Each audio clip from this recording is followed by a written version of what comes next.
ఉద్యోగ బాధ్యత చక్కగా నిర్వహించేందుకని చెప్పి రూల్ బౌండ్ నిర్వహించేందుకని చెప్పి SHOస్కు సర్కిల్ లెవెల్ ఆఫీసర్స్కు ట్రైనింగ్ కూడా ఇచ్చినాం. మొత్తం లాస్ట్ 15 daysలో 3 కోట్ల పైన సీజర్స్ ఉన్నాయి. అందులో 1,30,00,000 వరకు క్యాష్ సీజర్స్, 1,21,00,000 వరకు లిక్కర్ సీజర్స్ మద్యం స్వాధీనం చేసుకున్నాయి. అట్లాగే 15.7 lakhs వర్త్ ఆఫ్ డ్రగ్స్ కూడా సీజ్ చేయడం జరిగింది ఈ 15 days టైంలో. So total 142 model code of conduct violation కేసులు కూడా బుక్ చేసినాం. మొత్తం 8,203 పోలింగ్ స్టేషన్స్ ఉంటే వాటిని హైపర్ సెన్సిటివ్ కింద 1,302 పోలింగ్ స్టేషన్స్,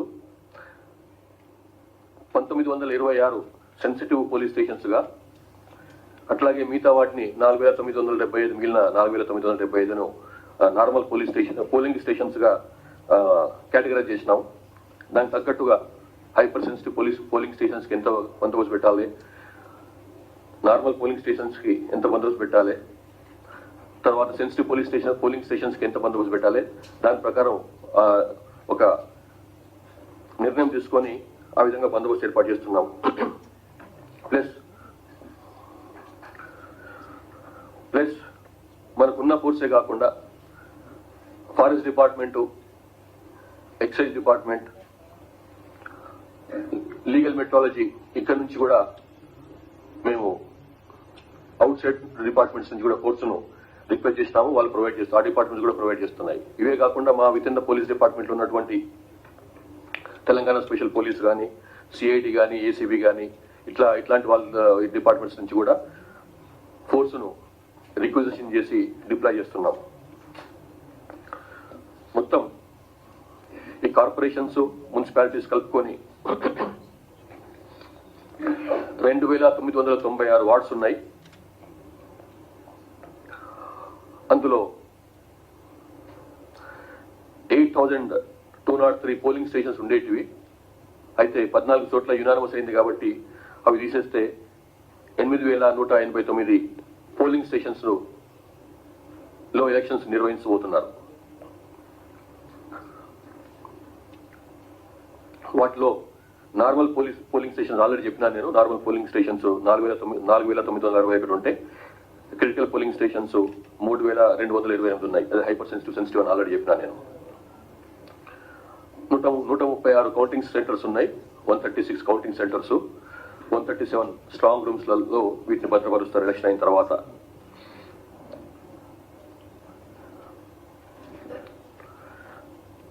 మొత్తం 52,43,023 మంది ఓటర్స్ ఉన్నారు. సో వీళ్ళకి పూర్తి బందోబస్తు నిర్భయంగా, నిశ్చింతగా ఓటింగ్ చేయడానికి అని చెప్పి వాళ్ళకి తగినటువంటి బందోబస్తు ఏర్పాటు చేస్తున్నాము. గ్రామ పంచాయతీ ఎలక్షన్స్ లో మనకు మంచి ఎక్స్పీరియన్స్ వచ్చింది మొన్ననే నిర్వహించినటువంటి గ్రామ పంచాయతీ ఎలక్షన్స్ లో. సో అయితే ఏంటంటే దానికి దీనికి మెయిన్ తేడా ఏంటంటే అది నాన్ పార్టీ బేసిస్ మీద జరిగిన ఎలక్షన్స్ అవి. ఇప్పుడు జరుగుతున్నది పార్టీ బేసిస్ మీద కాబట్టి దాని కొంత తేడా తప్పకుండా ఉంటుంది. అయినప్పటికీ కూడా బందోబస్తు విషయంలో ఏమాత్రం కూడా తగ్గకుండా పూర్తి బందోబస్తు ఏర్పాటు చేసి గ్రామ పంచాయతీ ఎలక్షన్స్ ఏ రకంగా అయితే పీస్ఫుల్ గా, శాంతియుతంగా పూర్తి చేసినామో అదే రకంగా ఈ ఎలక్షన్స్ కూడా అర్బన్ లోకల్ బాడీ ఎలక్షన్స్ కూడా అట్లాగే పూర్తి చేస్తామని అనుకుంటున్నాం.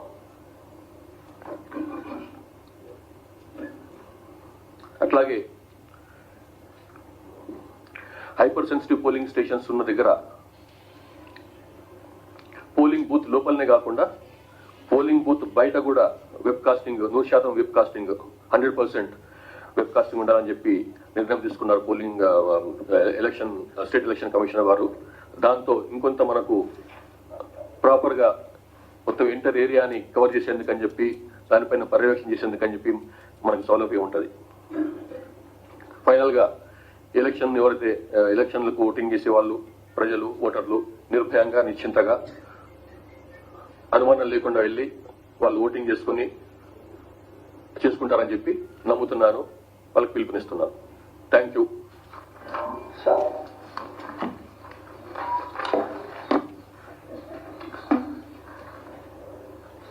Thank you very much. Sir, ఈ మక్తల్లో ఒక బీజేపీ క్యాండిడేట్ సూసైడ్ చేస్తారు. అందులో మంత్రి పైన ఆరోపణలు వస్తున్నాయి. ఫిర్యాదు చేయడానికి భార్య దగ్గర నుంచి కాకుండా కూతురుతో కంప్లైంట్ తీసుకున్నారు. పోలీసులే రాసి ఆమెతో సంతకం పెట్టుకున్నారని ప్రధాన ఆరోపణ వినబడుతుంది. ఆందోళన జరుగుతుంది. ఐ థింక్ మార్నింగ్ 4 to 4:30 అయినట్టుంది ఈ మాకు తెలిసినంత వరకు అయితే. ఇందులో ఎర్కలి మహాదేవప్ప ఆయన ఆత్మహత్య చేసుకున్నాడు. బీజేపీ క్యాండిడేట్ ఆయన మక్తల్ నుంచి మక్తల్ సంబంధించిన ఆయన. దానికి కారణాలు తెలియదు మనకి ఇంతవరకు. ఆయన నాకు తెలిసినంత వరకు అయితే సూసైడ్ నోట్ కూడా ఏం రాయలేదు. ఇక మీరు ఏదైతే అంటున్నారో మాకు అట్లాంటిది ఏం లేదు. ఎవరి పైన ఇచ్చినా కానీ భార్య కానీ కూతురు కానీ కొడుకు కానీ వాళ్ళకి సంబంధించిన వాళ్ళు ఎట్లా ఎఫ్ఐఆర్ ఇస్తే ఆ రకంగా గుర్తు చేస్తాం మేము. దానికి మాకు అందులో మేము పని కట్టుకొని పోలీసులు ఈ రకంగా చేయడం డిక్టేట్ చేయడంలో అదే ఉండదు. వాళ్ళు ఏ రకంగా ఇస్తే ఆ రకంగా గుర్తు చేస్తాం మేము. Thank you. ఇంకా సార్ కొంచెం మీరు చేతి లేపి మాట్లాడితే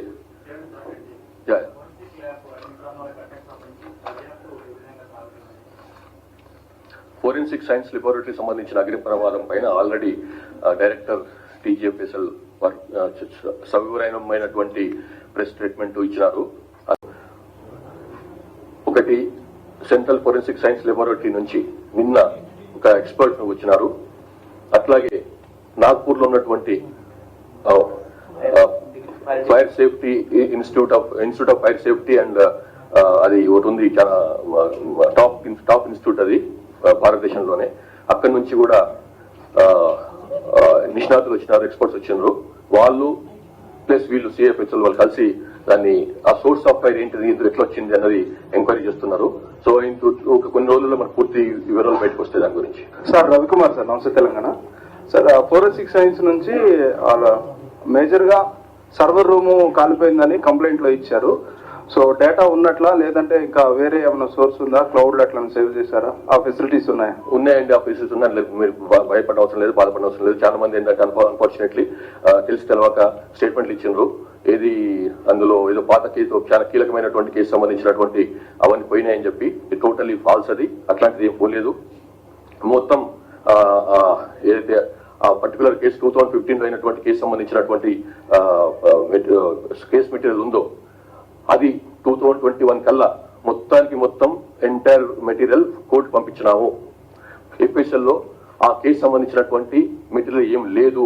అది తప్పుగా పనిగట్టుకొని పోలీసులను బద్నాం చేయటమో లేకపోతే ఒక మిస్రిప్రజెంటేషన్ చేయటమో, ప్రజల్ని మిస్లీడ్ చేసే ప్రయత్నం చేస్తున్నారు కొంతమంది. అది పూర్తిగా తప్పు. మా దగ్గర ఆ కేసు సంబంధించినటువంటి 2015 జరిగినటువంటి ఆ కేసు సంబంధించినటువంటి మెటీరియల్ మా దగ్గర ఏది లేదు. Entire material was shifted to court. అది ఛార్జ్షీట్ కూడా అయిపోయింది ఆ కేసులు. కాబట్టి అది ఆ రకంగా ఒక అనుమానం కలిగించేట్టు మాట్లాడటం తప్పు. సార్, దీంట్లో బ్రీఫ్డ్ మీ అని చెప్పి ఇప్పుడున్న ప్రెసిడెంట్ ముఖ్యమంత్రికి సంబంధించిన ఒక ఆడియో ఫైల్స్ ఉంటాయి. అది ఆ ఫైల్స్ ఉన్నాయా, లేకుంటే అది కూడా కోర్టుకి ఇచ్చేసారు? అన్ని కూడా కోర్టు పోయినాయండి. ఆ కేసు సంబంధించినటువంటి ఒక్క 1% కూడా మా ఎఫ్ఎస్ఎల్ లో లేదు. అంత కోర్టు కస్టడీలో ఉన్నాయి, కోర్టు కస్టడీలో అధీనంలో ఉన్నాయి. కాబట్టి దాని గురించి అనుమానం అక్కర్లేదు. అది ఏం మన దగ్గర లేదు. సార్ మొత్తం ఎన్ని కేసులకు సంబంధించి డ్యామేజ్ జరుగుతుంది? సర్వర్లు మొత్తం పోతే మీ దగ్గర బ్యాకప్ పాలసీ ఏమైనా ఉందా? బ్యాకప్ ఎక్కడైనా ఉందా? లేకుంటే సర్వర్నే రిట్రీవ్ చేస్తున్నారా? సర్వర్ నుంచి రిట్రీవ్ చేసే ప్రయత్నం చేస్తున్నామండి. దానికోసం కదా మన ఎక్స్పర్ట్లను పిలుచుకుంటున్నాం. నాట్ ఓన్లీ ఇక్కడే కాదు, మన దగ్గర ఉన్న వాళ్ళే కాదు, బయట నుంచి కూడా ఎక్స్పర్ట్స్ పిలుచుకొని ఆ ప్రయత్నం చేస్తున్నాం. డీజీ గారు, ఇంద్రారెడ్డి పీరియడ్ లో అతిపెద్ద ఒక పేరు జరిగింది ఇది ఎఫ్ఎస్ఎల్ లో. ఆ అనుభవం నుంచి మనం తీరుకోలేదా? ఎందుకంటే ఇంత పెద్ద ప్రతిష్టాకరం, దేశంలో ప్రతిష్టాకరమైన ఎఫ్ఎస్ఎల్ లో ఇలాంటి ఇన్సిడెంట్ జరుగుతాయని చెప్పి ఆలోచన చేసి ముందు జాగ్రత్తలు చర్యలు తీసుకుంటే బాగుంటుందని సర్వత్రా వినిపిస్తుంది సార్. అక్కడ ఎక్కడ లోపం జరిగింది? అది ఆ లోపం ఎక్కడో తెలుసుకుంటున్నామండి. వాళ్ళు ఆల్రెడీ అప్పుడు అయిన తర్వాత చాలా కేర్ తీసుకున్నారు, చాలా మార్పులు తీసుకొచ్చారు అందులో. అయినప్పుడు కూడా ఎందుకు జరిగిందన్నది చూస్తున్నాం మేము.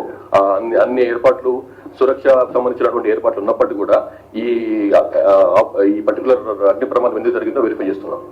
సార్, ఎఫ్ఎస్ఎల్ బిల్డింగ్ అనేది 1978 లో కన్స్ట్రక్షన్ అయింది అంటున్నారు సార్. సో ఇప్పుడు డ్యామేజ్ తర్వాత దాన్ని ఏమన్నా షిఫ్ట్ చేసే అవకాశం ఉందా? దానికన్నా ప్రత్యేక భవనానికి కేటాయించారు? ఆల్రెడీ దాని పక్కన ప్రత్యేక భవనం కట్టినామండి. దాని పక్కన అనుకోనే కొత్త భవనం కట్టినాం, దాంట్లోకి త్వరలోనే షిఫ్ట్ అయ్యే అవకాశం ఉంది. ఇందులో ఇది ప్రమాదం జరిగింది. అయితే ఇప్పటికిప్పుడైతే అక్కడి నుంచి షిఫ్ట్ చేసి కొత్త ఏరియాకి వెళ్ళిపోవాలన్న అదైతే లేదు. మోస్ట్లీ ఇప్పుడున్న కొత్త భవనాన్ని సాధ్యమైనంత వరకు ఉపయోగిస్తుంటాం. సార్ ఈ phone tapping case sir Praveen sir ABN పూర్తి స్థాయి డైరెక్టర్ లేకపోవడం మూలన ఎఫ్ఎస్ఎల్ కి పూర్తి స్థాయి డైరెక్టర్ ని నియమించుకోలేకపోవడానికి కారణం ఏంటి? చాలా సంవత్సరాలుగా ఇన్ఛార్జీల పాలన కొనసాగుతుంది. దీని మీద ఏం చెప్పదలుచుకున్నారు? పూర్తి స్థాయి డైరెక్టర్ అంటే ఇప్పుడు ఉన్న ఆఫీసర్ కూడా డీజీ ర్యాంక్ ఆఫీసర్ ఉన్నారండి. Last more than almost 2 years నుంచి 1.5 years నుంచి ఉన్నారు. కాబట్టి పూర్తి స్థాయి డైరెక్టర్ లేదన్న కరెక్ట్ కాదు. Sir ABN sir Praveen sir sir ఈ ఫోన్ ట్యాపింగ్ కేసులో 7 ఫైల్స్ దగ్ధమయ్యాయా? వాటికి సంబంధించిన నివేదిక రెడీ అయి ఉందా? వాటిని ఏమన్నా రీట్రై చేసే అవకాశం ఉంటుంది? ఆ సంబంధించినటువంటి కేసు, ఫోన్ ట్యాపింగ్ కేసు సంబంధించినటువంటి ఫైల్స్ అన్ని కూడా, రిపోర్ట్స్ అన్ని కూడా పంపించేసినాం. ఎఫ్ఎస్ఎల్ లో ఏ రిపోర్ట్ లేదు. సో ఇంకా అందులో దానికి సంబంధించినటువంటి ఏమన్నా కొంచెం మీరు అంటున్నారు కదా, ఏదో ఈ 7 అని చెప్పి అంటున్నారు కదా, దాన్ని ప్రాపర్ గా వెరిఫై చేస్తున్నాము. ఇంకా పూర్తి అంతవరకు వెళ్ళలేదు మేము మా ఎంక్వైరీ. ఎందుకంటే మధ్యలో ఈ సెంట్రల్ ఫోరెన్సిక్ సైన్స్ లాబొరేటరీ వచ్చారు వాళ్ళు, కాబట్టి వాళ్ళు దీన్ని సీన్ డిస్టర్బ్ చేయొద్దు అన్నారు కాబట్టి డిస్టర్బ్ చేయలేదు. కాబట్టి కొంచెం తెలిసిపోతుంది, అది కూడా తెలిసిపోతుంది.